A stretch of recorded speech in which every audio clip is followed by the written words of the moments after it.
Bismillahirrahmanirrahim. Assalamualaikum warahmatullahi wabarakatuh. Perkenalkan, saya Hafizah Mutmainah dari Prodi Komunikasi dan Penyiaran Islam Reguler 2B. Dalam video ini, saya akan mempresentasikan materi Ulumul Quran dalam rangka memenuhi tugas ulangan tengah semester mata kuliah Ulumul Quran dengan dosen pembimbing Ustadz Dr. Haji Ahmad Alim, LCMA. Pembahasan materi yang akan saya sampaikan sebagai berikut. 1. Sejarah kodifikasi Al-Quran. 2. Asbabun nuzul Al-Quran. 3. Hikmah pengulangan ayat dalam Al-Quran. 4. Struktur bahasa Arab dalam Al-Quran. 5. Ilmu munasabat. 6. Amsal atau permisalan dalam Al-Quran. 7. I'jaz Al-Quran.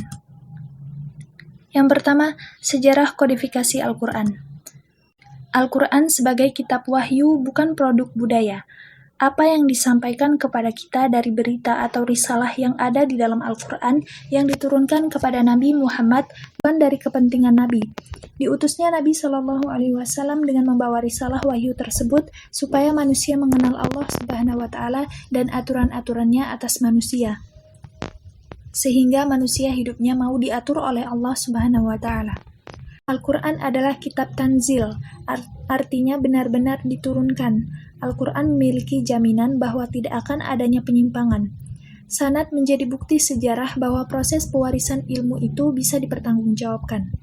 Sehingga apa yang dibaca Nabi sama dengan bacaan kita hari ini, bersandar kepada sanad yang bersambung kepada Rasulullah. Yang dikatakan wahyu adalah yang datang dari pemberi wahyu, yaitu Allah Subhanahu wa Ta'ala, kepada penerima wahyu, yakni Nabi Muhammad Sallallahu Alaihi Wasallam. Dan yang disampaikan adalah ilmu yang mengubah peradaban. Nabi menerima wahyu secara sempurna, betul-betul fasih apa yang disampaikan oleh malaikat Jibril, dan apabila turun wahyu, maka Nabi memanggil para sekretaris wahyu untuk mencatatnya, karena Al-Quran itu selain dihafal di dada juga dicatat di lembaran. Begitulah Al-Quran benar-benar terjaga kebenarannya. 2. Asbabun nuzul. Imam Al-Wahidi rahimahullah dalam kitabnya mengatakan tentang urgensi kita belajar asbabun nuzul.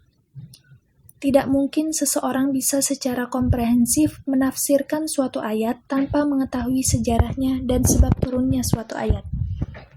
Tujuan mengetahui atau mempelajari asbabun nuzul diantaranya: 1. Mengetahui sebab-sebab diturunkannya surah atau ayat.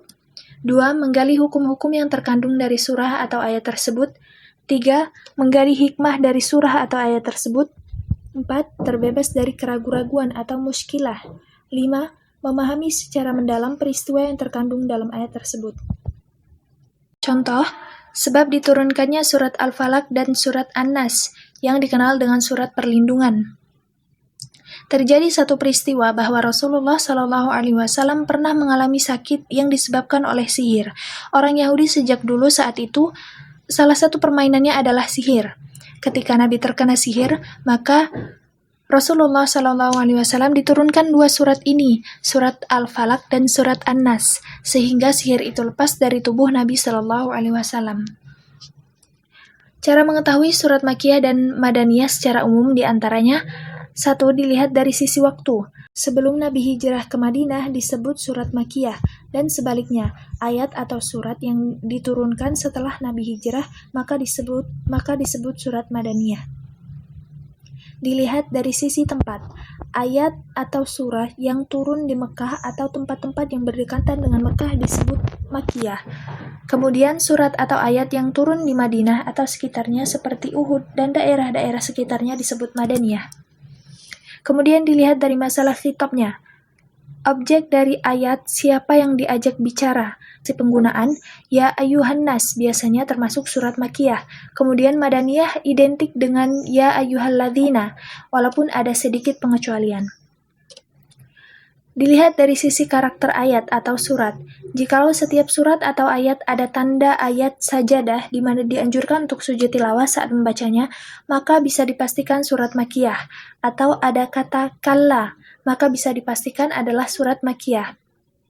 Walaupun juga ada beberapa pengecualian. 3. Hikmah pengulangan ayat dalam Al-Quran. At-takrir fil Quran atau pengulangan ayat dalam Al-Quran. Pengulangan-pengulangan yang ada di dalam Al-Quran seringkali kita jumpai, baik pengulangan ayat berupa kata ataupun berupa jumlah atau kalimat, berupa nama ataupun berupa kisah-kisah di dalam Al-Quran. Kemudian, pengulangan-pengulangan yang terjadi di dalam Al-Quran tersebut bukan sekedar pengulangan kata ataupun kalimat tanpa makna. Ia memiliki faedah tertentu dan ada hikmah yang ingin disampaikan oleh Allah Subhanahu wa Ta'ala di dalamnya. Contohnya pengulangan ayat pada surat Al-Insyirah.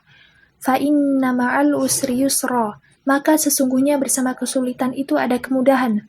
Kemudian di ayat selanjutnya diulang kembali, inna ma'al usri yusra. Sesungguhnya bersama kesulitan itu ada kemudahan. Pengulangan juga bisa pada satu ayat yang diulang 2 kali atau beberapa kali. Contohnya dalam surat Al-Mursalat. Wa yawma idzil lil mukadzibin, diulang sampai 8 kali.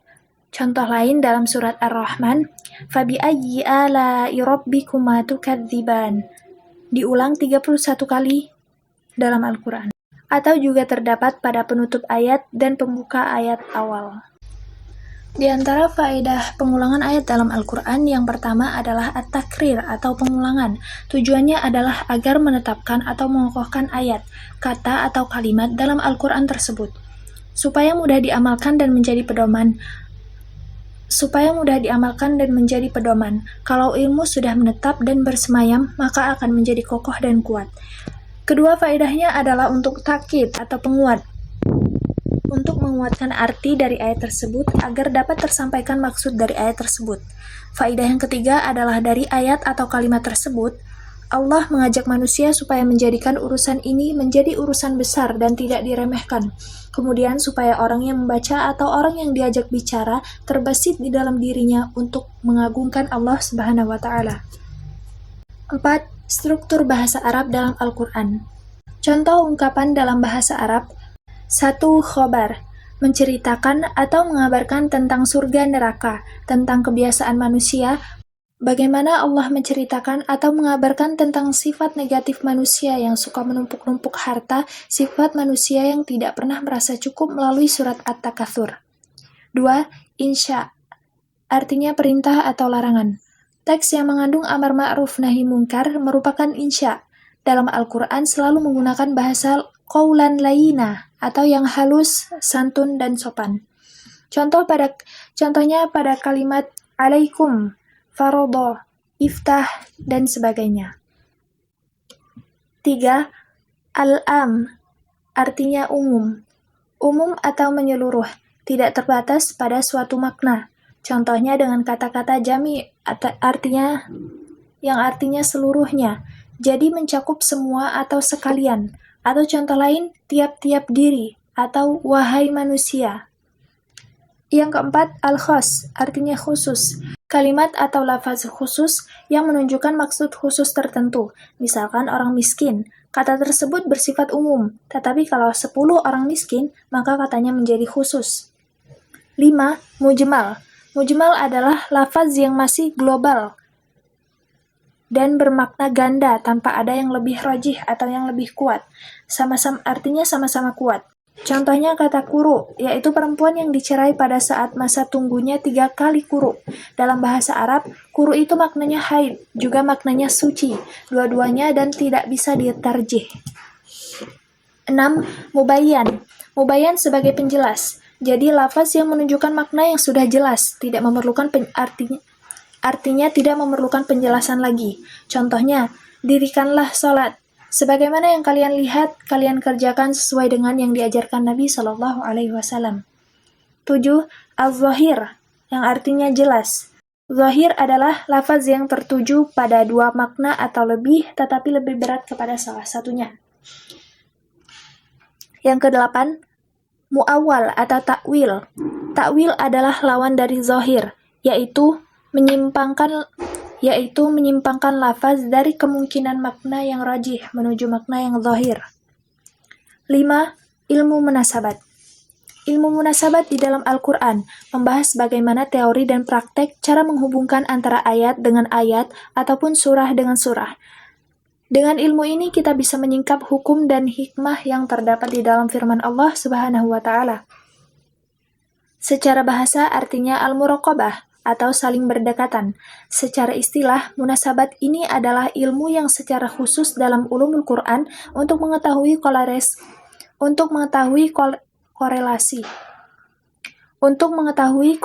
atau hubungan antara satu ayat dengan ayat yang lainnya atau satu surah dengan surah yang lainnya di dalam Al-Quran, sehingga tersusun dalam satu kesatuan yang utuh.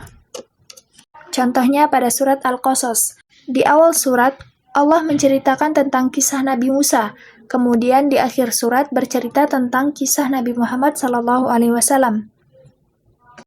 Sosiologi masyarakat dan problematika dakwah yang dihadapi oleh Nabi Muhammad dengan dakwah yang dihadapi oleh Nabi Musa sama persis atau seinduk, senasab, dan satu kerabat.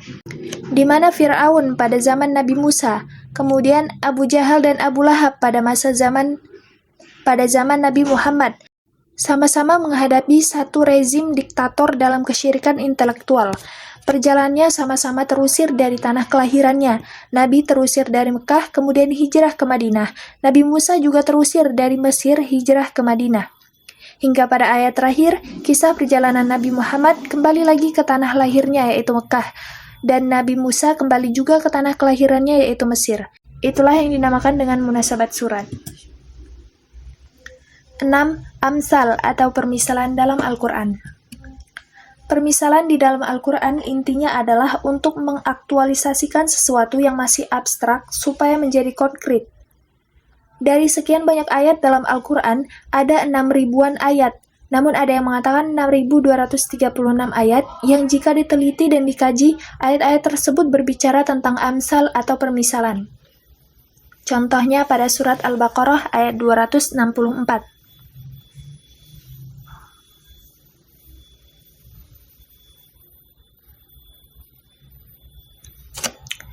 Allah Subhanahu wa Ta'ala mengatakan bahwa ada sedekah yang seperti batu licin yang memiliki lapisan tanah di atasnya. Ketika hujan turun, lapisan tanah di atas batu tersebut akan terbawa oleh air hujan dan batu akan menjadi licin dan bersih tanpa adanya tanah di atasnya. Hal ini menggambarkan bahwa sedekah yang dilakukan dengan niat yang tidak tulus dan ikhlas tidak akan memberikan manfaat yang sebenarnya. Seperti sedekah yang dilakukan dengan niat yang benar. Batu yang ditimpa hujan menjadi bersih dan tidak bertanah karena hujan membersihkannya dari lapisan tanah di atasnya. Sama halnya, sedekah yang dilakukan dengan niat yang tidak tulus dan ikhlas akan menjadi sia-sia dan tidak akan mendatangkan keberkahan dan manfaat yang sebenarnya bagi si pemberi sedekah maupun si penerima. 7. I'jaz Al-Quran. I'jaz Al-Quran artinya mukjizat yang ada di dalam Al-Quran. Mukjizat secara bahasa maksudnya melemahkan atau menundukkan lawannya. Artinya, orang-orang yang anti terhadap Al-Quran, mereka sama sekali tidak mampu secara hujah, argumentasi, ataupun dengan segala macam cara daya upaya, mereka tidak mampu menandingi keberadaan Al-Quran. Nabi Shallallahu Alaihi Wasallam menampakkan kebenaran bahwa risalah yang beliau bawa berupa Al-Quran itu memang bersumber dari wahyu. Ini yang dimaksud dengan kemukjizatan Al-Quran. Kemukjizatan satu paket dengan risalah sebagai bukti kenabian. Maka Rasulullah Shallallahu Alaihi Wasallam bersabda, tidaklah para nabi itu kecuali ia telah diberikan ujian, supaya manusia percaya dan beriman dengan apa yang dibawa oleh para nabi dan rasul. Jadi salah satu fungsi mukjizat adalah sebagai bukti kenabian atau kerasulan, sehingga sebagai salah satu wasilah hidayah orang yang didakwahi ikut untuk beriman.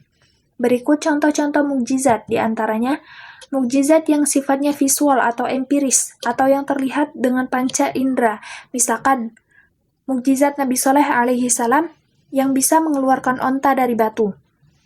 Kemudian mukjizat Nabi Musa, lautan dapat dibelah dengan tongkat. Nabi Musa memukulkan tongkatnya di lautan, kemudian terbelah dan terbentang jalan di tengah lautan tersebut.